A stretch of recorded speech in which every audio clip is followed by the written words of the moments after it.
Okay guys, good morning. Samahan niyo ulit ako sa panibagong video natin na 'to. Siya nga pala guys, itong mga salamin na 'to nakakapanghinayang lang kasi itatapon lang siya. Puwede pa sana siyang gamitin kung nasa Pilipinas lang 'to, iuwi ko 'to sa bahay. Ayan oh guys, halos 1,000 pieces. Babasagin lang, itatapon lang. Sa atin 'to mapapakinabangan pa 'to guys.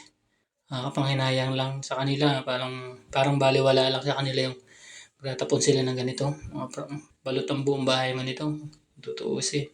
Bale yung kasama ko diyan nagtabi siya ng ilang piraso, papalitan daw niya yung jealousy nila. At ayun nga, dito nga guys, binibilisan ko na kasi medyo matagal 'to, inabot 'to ng 2 oras. Yan lang ang hinakot namin guys. Papakita ko sa inyo sa dulo yung mga naikarga na namin sa truck. Sobrang dami, halos basag-basag na, gawa ng inihahagis na lang namin. Kasi yun ang order sa amin ng boss namin, karga sa truck. At ayan na nga guys, dito na natin nakikita nyo naman siguro na halos basag-basag na lahat yung salamin. May natira pang kaunti kasi hindi na namin nilagay kasi baka malaglag lang. Babalik na lang yung truck.